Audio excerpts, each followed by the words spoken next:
Estás en la sintonía de Radio María Paraguay, una voz católica en tu hogar. A continuación te invitamos a compartir Curso de Derecho Canónico con el Padre Juan María Gallardo.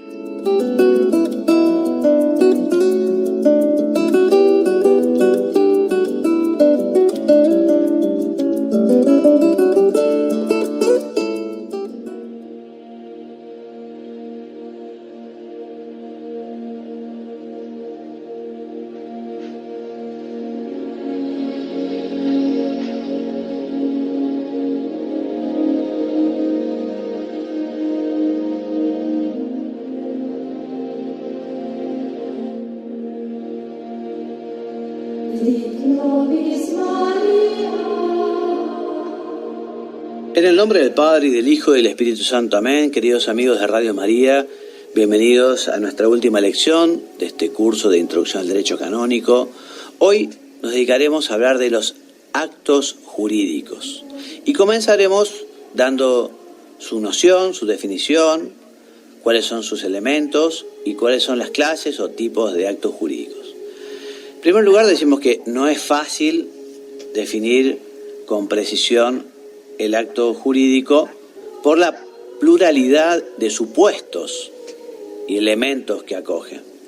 Pero puede decirse que el acto jurídico es un acto humano, social y legítimo, destinado por la voluntad de su autor a producir determinados efectos jurídicos reconocidos por el derecho. Entonces, el acto jurídico, a diferencia de la índole general de las normas, de las leyes, por ejemplo, el acto jurídico se refiere a un supuesto, a un caso singular, concreto, en el que se agota, por ejemplo, el acto de contraer matrimonio. Es un solo acto, aunque también puede tener efectos permanentes. O sea, es un acto humano, por ser humano está realizado con conocimiento suficiente y voluntad libre, social, porque trasciende al ámbito interno, legítimo en cuanto que está en conformidad con las normas que lo regulan y que es una declaración de voluntad destinada a producir los efectos jurídicos previstos, reconocidos por el derecho. Ejemplos: nombramientos, remociones, licencias, etc. Tiene el acto jurídico tres tipos de elementos. Por un lado, hay un elemento subjetivo, que es la capacidad o habilidad para realizarlo y su voluntariedad de la persona. Tiene que ser capaz, hábil, tiene esa voluntad. La capacidad es esa suficiente discreción de juicio o una condición en la persona, por ejemplo, para ser capaz para ser sacerdote o para estar bautizado para ser sacerdote, por ejemplo. No se puede ser sacerdote sin estar bautizado. Bueno, y la voluntariedad hace referencia a que esa voluntad tiene que ser libre, tiene que ser consciente. Tenemos elementos objetivos o sustanciales, bueno, sin los cuales no existiría el acto jurídico. Por ejemplo, no se puede adoptar una mesa, se puede adoptar a una persona, pero es una persona, un individuo, un hombre. Tampoco se puede casar o contraer matrimonio sin dar ese consentimiento esencial. O sea, ese elemento objetivo es fundamental, es sustancial. Y hay otros elementos que son legales, que son las formalidades y requisitos que establece la ley, los cuales algunos pueden ser dispensados. Los actos pueden clasificarse de distintas formas. Pueden clasificarse, por ejemplo, como unilaterales. Un testamento es unilateral, es una sola persona el que realiza este acto jurídico.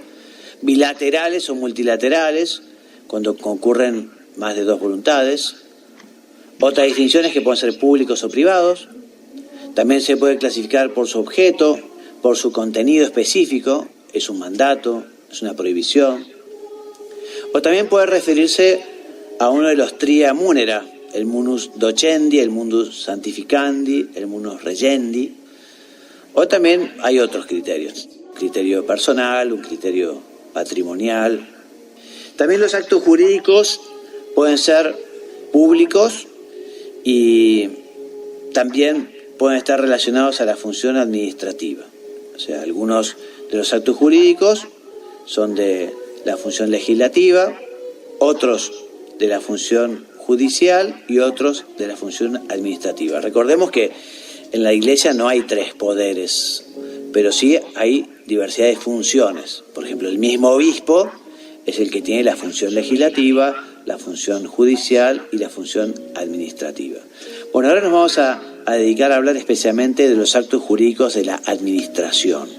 Entonces, los actos administrativos singulares son el medio habitual utilizado por la administración eclesiástica para distribuir personas, asignar recursos, crear, modificar o extinguir relaciones jurídicas. Son de 2 tipos los actos administrativos. Pueden ser decretos singulares o pueden ser rescriptos. Y hablemos de ellos. Entonces, primero hablemos de los actos administrativos singulares. Entonces, el acto administrativo singular, o simplemente acto administrativo, puede definirse como un acto jurídico unilateral y singular de una autoridad ejecutiva, con efectos jurídicos de índole dispositiva, porque dispone algo, y también tiene la característica de ser algo definitivo. Puede ser de carácter unilateral, o sea que adquiere eficacia por la sola voluntad de la autoridad competente. Por ejemplo, los distintos contratos u otros actos bilaterales o multilaterales. Su formación a veces es compleja y a veces justamente para la validez se exige que se haya seguido un procedimiento, pero eso no deja de ser, digamos, un solo acto de carácter también singular, porque se dirige a un destinatario concreto y su eficacia no puede extenderse a otros casos, a diferencia de las normas administrativas de índole general. Bueno, la autoridad ejecutiva debe actuar dentro de los límites de su competencia, evidentemente, y es requisito formal consignarlo por escrito cuando afectan al foro externo, para así garantizar la certeza y la seguridad. Bueno, y hablemos de los decretos singulares. Por decreto singular se entiende el acto administrativo de la autoridad ejecutiva competente por la cual, según las normas del derecho y para un caso particular, se toma una decisión, se hace una provisión es un nombramiento, que por su naturaleza no presupone la petición de un interesado. El paradigma es el paradigma del acto administrativo, el decreto singular. Y el contenido es variadísimo. Pueden ser decisiones o provisiones, como decía, nombramientos, que incluye mandar, prohibir, sancionar, nombrar, remover, erigir, autorizar, conceder. Bueno, en principio decíamos que no requiere petición de un interesado, aunque puede existir. Decíamos que debe hacerse en forma escrita y han de exponerse los motivos. Y también se debe notificar. Y esta notificación del decreto a los interesados, que se realiza mediante un documento legítimo, cumple un papel semejante, análogo al de la promulgación de las normas jurídicas, ya que ningún decreto surte efectos hasta que no haya sido notificado a su destinatario. Entonces, el precepto singular es un decreto por el que se impone una obligación. Es un tipo especial de decreto singular, es un mandato o prohibición, y suelen clasificarse en preceptos simples, que mandan a hacer o omitir algo, y preceptos penales, que contienen una pena. Y los rescriptos también son un acto administrativo, también están realizados por la autoridad ejecutiva, también se emiten por escrito, pero habitualmente para conceder un privilegio, una dispensa u otra gracia que ordinariamente alguien ha pedido. O sea, Como rasgos específicos son, por un lado, es una respuesta por escrito a una petición de un interesado, una petición que se realiza a través de las denominadas preces, que deben estar motivadas. Y otro rasgo específico es que contiene la concesión de una gracia, o sea, de algo no debido en justicia. El interesado tiene abierta, si lo necesitara, la vía del recurso administrativo cuando fuera denegada aquella solicitud. ¿Cuáles son los contenidos propios de los rescriptos? Bueno, entonces hemos dicho que una gracia es algo que no se debe en estricta justicia. La autoridad puede o no concederla. La concesión de gracias tiene en la Iglesia una larga tradición. De alguna manera podríamos decir que es de ordinaria administración en el derecho canónico. Y hay dos tipos de gracias: el privilegio y la dispensa. El privilegio se puede definir como lex privata favorabilis, o sea, una gracia otorgada por el legislador o por la autoridad ejecutiva a la que el legislador haya otorgado esta potestad. Su índole es más bien legislativa, aunque formalmente se considera un acto administrativo. Se concede por rescripto y según su duración pueden ser perpetuos o temporales. En principio se presume la perpetuidad mientras no se pruebe lo contrario. Y por su beneficiario puede ser personal o real. Real es cuando ese privilegio recae sobre un objeto, sobre un lugar, puede ser un santuario, una capilla, etc. Y la dispensa es la relajación de una ley meramente eclesiástica en un caso particular, dice el canon 85. Y la dispensa lo que hace es suspender la obligación de la ley para un caso concreto. Su concesión no innova, no cambia el ordenamiento, no revoca la ley. Por eso podemos distinguirla de algunas instituciones parecidas. Por ejemplo, se distingue de la tolerancia, en la que la autoridad deja sin castigo una infracción. Se distingue de la disimulación, cuando la autoridad se comporta como si desconociese la infracción. Se distingue de la absolución de la culpa o de la pena derivada de transgredir una ley. Y se distingue también de la licencia para realizar un acto conforme a la ley. También la dispensa se difiere de lo que es la epiqueia. La epiqueia entendida como la no obligatoriedad de una ley en aquellos casos en los que decaiga su racionalidad, haciendo su cumplimiento injusto, inoportuno o imposible.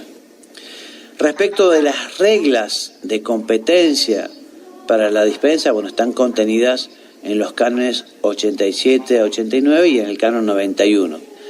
Y puede ser competente, habrá que ver quién es competente. Puede ser competente la sede apostólica, otra autoridad, el obispo diocesano, el ordinario, el párroco, el presbítero, en fin, hay que ver quién es competente para otorgarla. Para dispensar de una ley eclesiástica debe haber una causa que sea justa y razonable. Por eso no depende de la arbitrariedad o del arbitrio de quien la concede. Si así fuera, esa dispensa sería ilícita.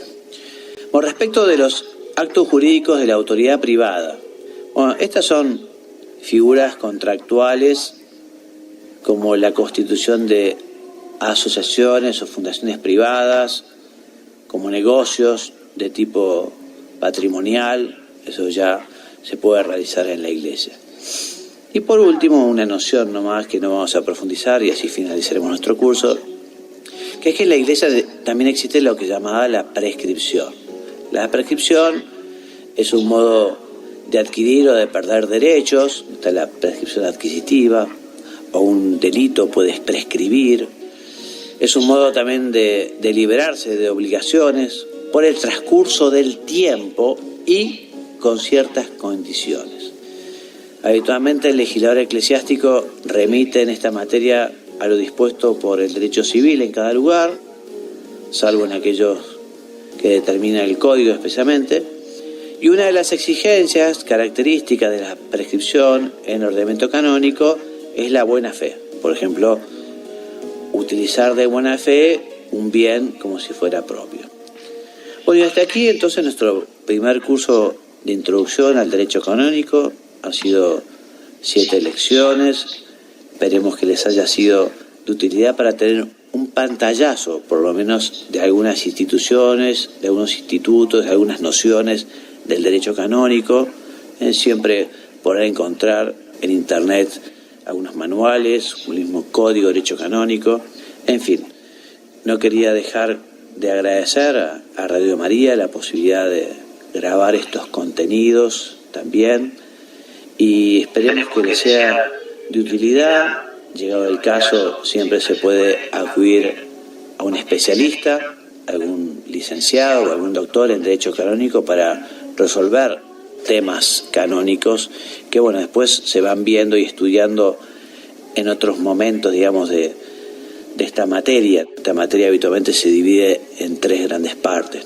También existe el derecho canónico penal, el derecho canónico matrimonial, el derecho canónico procesal, todas grandes ramas, todos grandes temas del derecho que son sumamente interesantes. Bueno, entonces hasta aquí nuestro curso. Me despido enviándoles la bendición. Que Dios los bendiga y los haga muy santos. Amén. Muchas gracias.